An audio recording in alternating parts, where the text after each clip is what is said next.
Now, what makes it politically fascinating, of course, is that with 39 being the cut-off point now, up until the age group 30 to 39, even under Jeremy Corbyn's leadership, 46% Labour, 30% Conservative, they're going to be working for probably another 30 years. And they are not, for the first time since the Second World War, I think, they are not more likely to be homeowners than their parents. That graph has gone into decline, or at least it's plateaued. I think it's actually started going down, that home ownership proportion. So this is the challenge that the government has. Very simply put, we need to find a way of funding social care that stops people who own property having to sell it to pay for their own social care. Why do they need to do that? Because it's become electorally live for a variety of reasons. Chief, from where I'm sitting, would be the Daily Mail.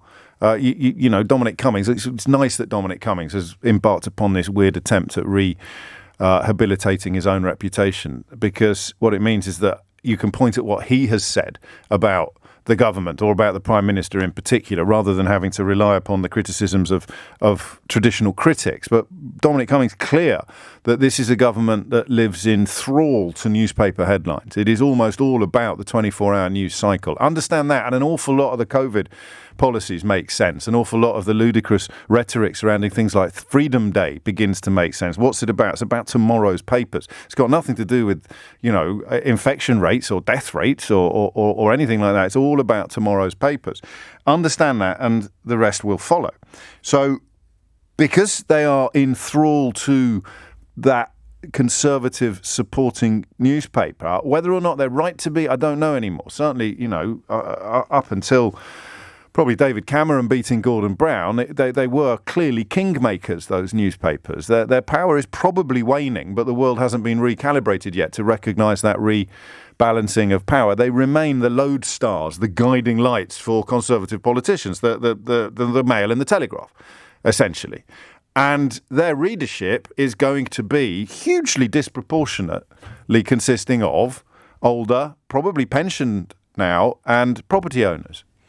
And that is really the only crowd to which the government can play in the context of social care. It is people who are worried that they are going to have to spend their own money on their own social care.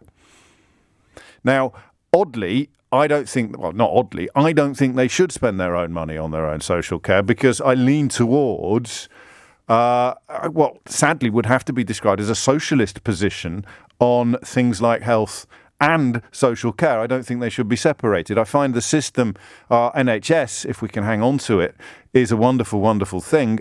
But it's not right, clearly, that if your granddad has cancer, he's going to be looked after by the state, by the population, by society. But if your granddad has dementia, then he's not. That just doesn't seem fair to me. That seems close to ridiculous. And the idea that if your granddad has cancer, he's going to be fine, and he's going to be treated, and he's going to be looked after by society. But if he's got dementia, he's going to have to sell his house to pay for his care. I think, can we all agree that's wrong? I appreciate you might be a bit of a vampire and you don't like the NHS because you can afford to pay for your own cancer treatment if you're unlucky enough to get it. And by dint of being very, very wealthy, you really hate the idea that you'd have to pay for anybody else's. That is a very, very well represented school of thought, not only in British politics, but also actually in British media. But it doesn't extend to this. Nobody is actually yet calling for the dismantling and the privatisation of a health service that's free at the point of care. So I think we can all agree that's not right. If you know, it's like the most ludicrous lottery of life that if you're going to spend the winter of your existence with this condition, you're going to have to sell your house if you're lucky enough to have one to pay for it.